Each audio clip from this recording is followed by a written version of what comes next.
Welcome back to Daytime, everyone. Now, if it's one thing that a lot of people might want to be, is they want to be an entrepreneur, right? Anybody out there probably wants to own their own business, and who doesn't not want a boss? I mean, that'd be fantastic. That's only a perfect world, right? And we're here to talk a little bit about the Toronto Entrepreneurs Conference. We're pleased to be joined by Yousuf Khatib. He's the Senior Marketing Director from World Financial Group. Thank you so much for being on our show, Yousuf. Thank you for having me. So first and foremost, let's discuss exactly what's going down at the conference and what people can expect from this. Well, entrepreneurs today are looking to connect, looking to get inspired. So we have a great lineup. We've got Robert Herjavec from the Dragon's Den and the author of Driven, who's going to be our keynote speaker. And we've got the Queen of Networking, Donna Messer. Oh, really? Yeah. And then we also have we have some senior executive, or executive vice chairman from our company, Rial Michaud, is going to come in and just we're looking to inspire some entrepreneurs in the GTA. It's going to be a good guide. And Donna Messer was actually on our show, and she was basically networking with us right on TV, right? She's definitely great at it. Yeah. So you have a bunch of big names who can give people great advice. How important is it as an entrepreneur to have these kinds of tips and make sure you're always developing? I think one of the challenges with most entrepreneurs, or when someone becomes an entrepreneur, is they don't realize that failure is part of the package, that you got to go out there.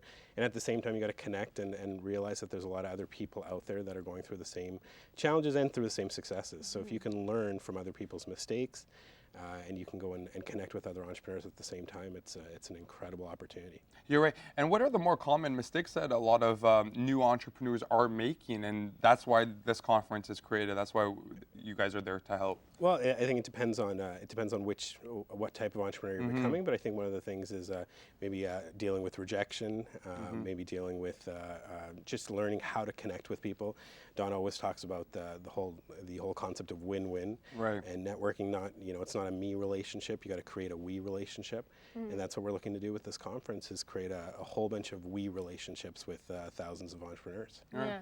Now, do you think there are a lot of misconceptions still as far as entrepreneurs go? I think a lot of people think they want to become an entrepreneur because they think, I don't have a boss, I won't have to work as hard, but really, it's still pretty hard work. A lot of work. Oh yeah, it's definitely going to be a lot of work, and but the rewards at the other end are great. I mean, you don't have to have a boss, and you call your own shots, and if you set it up right, then it's something that can serve your family forever. Right. Yeah. Now, are we in the right decade when it comes to opening up your own business and trying to take control of your own business as well? Oh, definitely. I think this time as an entrepreneur, it's the greatest time in history to go become an entrepreneur. And today, even employers today are looking for employees with an entrepreneurial spirit. They're looking for people who want to take ownership of their positions. And so, with what's going on in the economy and people waking up to the fact that they got to go and control, or call their own shots, this time it's the greatest time ever. I think that's one of the reasons, Dragon's Den or Driven has been such a huge success, and why a lot of people are choosing that entrepreneurial route. But speaking of Dragon's Den, it's kind of like the American Idol thing, where there's people that go on there and they think they can sing, but they can't, and some of these ideas that are brought to the table are very intense, and you're like, I would never buy that. But right. Is this kind of like a more in-depth Dragon's Den, would you say, this type of conference? I mean, where people can actually sit there and speak with these people as opposed to just get shut down kind of thing? Well, they may not be able to speak with them one-on-one, but at least they'll be able to get some great advice on leadership, on entrepreneurship, and I think more than anything, we just want to inspire entrepreneurship in the GTA and show people that there is an option to go out there besides just working. Right, and I think a lot of people might be interested in it, but they don't necessarily know if they'd be good at doing that kind of thing. How do you find out if this is something that you could be really good at? Becoming an entrepreneur. I think that's why it's so important to come to something like this, so you can hear the stories of people. Myself, I didn't ever think that I would be an entrepreneur. I don't think it's something that one day you wake up and like, okay, I'm going to go into business. Right? Yeah, you're right. And so you're going to hear stories like Rial Michaud, like our story, our company's story, World Financial Group. You're going to hear about Robert Herjavec, who was a Croatian immigrant, and he always tells the melodramatic story of having $20 in his pocket. But it's stories like that saying that anyone can go do this. If you're just willing to put some passion behind it. Right. Now, especially here in the GTA, do you find that, because you see a lot of businesses go up and then you kind of see them tumble too, right? And I mean, that unfortunately is a very scary reality part of owning your own business. Is it difficult to be opening up businesses here in the GTA, especially here in Peel? I think it depends on what type of businesses you're looking at. I think that requires you to do some research and really understand. I think that in this time and in this era, like you talked about this decade, it's easier to become an entrepreneur than ever before. But one of the things I think you need to realize is you do need that support system. And you do need to network with other entrepreneurs, and you do need to go out there and create those win relationships. And something like the Toronto Entrepreneurs Conference, or just connecting with other people and realizing that, getting ideas, bouncing ideas, like, how are you doing this? How are you doing this? And then once again, learning from other people's mistakes, of course. Of course. Right. And how open do you have to be to failing when it comes to being an entrepreneur? Because I've heard a lot of stories of people who are very successful but have gone through multiple failures before they've gotten there. Yeah, I always, one of my mentors in the business always taught me, he said, Babe Ruth was the home run king, but he was also the king. He was #1 for strikeouts as well. And so I think that's how open you got to be. You got to understand that failure is a part of the package, but failure doesn't mean that failure is only when you quit.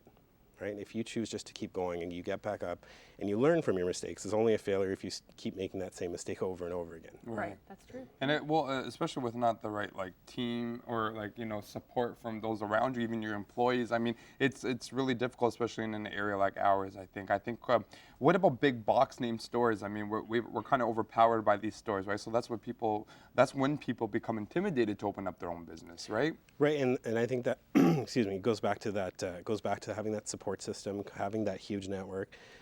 What the internet's been able to do, though, with collaboration, is today you can go create a business and have those same type of economies of scale that a big box store could have. Right. Right, and it's like I said, it's exciting times to be an entrepreneur. You just got to learn what systems to use. You got to learn who to connect with and do those things. So we shouldn't be afraid of all the companies that are kind of taking over, even the smaller companies. We even see it in the news every day of American companies taking over Canadian companies, right? It's becoming very regularly. That's why people are kind of like, why would I even try to open up my own business, right? It's very scary But kind of thing. big companies have their own flaws too, right? They do. But so this is basically an easy way to say, hey, you know what, you can do this. It's possible, and there's many benefits towards it too, right? Yeah, I mean, I think the one thing to realize is that every big company was once a small company. It was once an idea, whether it was Steve Jobs in his garage starting, or whether it was Walton or so on, and we believe we'll be one of the great business stories of the next decade as well. It's hard to imagine Walmart as a shoebox right now when you see how much it's taking over the world, right? Of course. Well, thank you so much, Yousuf, for being on our show and shedding some light on this conference. I'm sure it'll be very beneficial to anybody out there who's actually open to the idea of opening up their own business. I mean, this is a great way to go get some much needed advice, right? Exactly. Bring your business card so you can do some networking. Once again, that is on May 7th from 8 a.m. to 2 p.m. at the Toronto International Centre. And you can go to torontoentrepreneurs.ca/conference for more information. Be right back after this. Don't go away.